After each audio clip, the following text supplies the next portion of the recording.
পরশুদিনও ঠিক করে খাওয়া হয়নি। আর অনেকটা দূরে বাড়ি আমাদের এখান থেকে, কুচবিহার ডিস্ট্রিক্টে, আমরা থাকি দার্জিলিং ডিস্ট্রিক্টে। তা হচ্ছে যেহেতু ওদিকে ডায়ালিসিস সেন্টার ভালো নেই, আর ওখানে করলেও মানে অতটা দূর থেকে আসা সম্ভব না গাড়ি করে, প্রত্যেকদিন গাড়ি ভাড়া হিউজ। আর বাসে করে তো পারবেই না। আগে 21 সাল 22 সালটা বাসে করে, 23 সালের প্রথমের দিকে বাসে করে করছিল, কিন্তু এখন সেটা ওর পক্ষে সম্ভব নয়, কারণ প্রাণাঘাতটা আছে আর ট্রান্সপ্লান্টও এখনও শুরু করতে পারেনি প্রসেসটা। ডাক্তারবাবু তো অনেক দিন আগে ওকে ট্রান্সপ্লান্টের জন্য বলেছিল যে ট্রান্সপ্লান্টটা করে নিলে ওর ভালো হয়ে যাবে একদম। ডায়ালিসিস করলে খুবই কষ্ট, অনেক হ্যাপা আছে অনেক। ডায়ালিসিসে কালকে তো হার্টবিটটা হুট করে বেড়ে গিয়েছিল ওর, প্রায় 135-36 এরকম হয়ে গেছিলো। তারপর তো ডায়ালিসিসটা স্টপ করে তারপরে আবার ঠিক হলো হুট করেই, আবার মারাত্মক অসুস্থ হয়ে গেছিলো। তারপরে ওটা দেখে আমি তো এমনি আমার প্রেশারটা হাই কদিন থেকে, আমার আবার কালকে মাথা ব্যথা অসহ্য, মানে কোনো রকমের দুজনে ভাত খেয়ে শুয়ে পড়েছি, মানে আজকে মানে সকালে উঠলাম আর কি। এই হচ্ছে অবস্থা আর কি, মানে একটু আগে 11টার সময় এত মাথা ব্যথা আমার। আর এই হচ্ছে অবস্থা। এখন আছে মোটামুটি, ওষুধপত্র খাচ্ছে। আজকে ছুটি, কালকে আবার বাড়ির উদ্দেশ্যে রওনা দেবো সকালে, কারণ আমার কাজ আছে ওখানে একটা। সকাল 7:30টার দিকে বেরোবো আমরা। ধন্যবাদ। হ্যাঁ, কালকে তো মানে প্রচণ্ড গ্যাস হয়ে গেছিলো, তারপর তো ইঞ্জেকশন প্যান ফর্টি আর একটা অনডেন দিয়ে কমে গেল।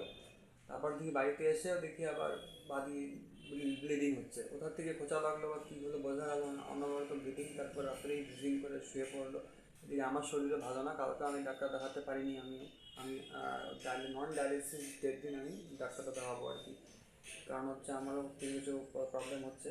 এখন আমি আছি মোটামুটি, আরও একটু বেশি টেনশন করে, যেহেতু আমাদের ফ্যামিলিতে কেউ নেই, ও বেশি টেনশনটা করছে। বাড়ির লোকের সহযোগিতা বরাবরই কম। হ্যাঁ, কিছু আর্থিক সহযোগিতা করে, কিন্তু মানে পাশে এসে বা ফিজিক্যালি এসে দাঁড়ায় না, ওই জন্য খুব প্রবলেমের সম্মুখীন আমাদেরকে হতেই হচ্ছে একদম এখন পর্যন্ত। শুভ সকাল বন্ধুরা, তোমরা সবাই কেমন আছো? আশা করি ভালো আছো। আমার চ্যানেলে তোমাদের সবাইকে জানাই অনেক অনেক স্বাগত।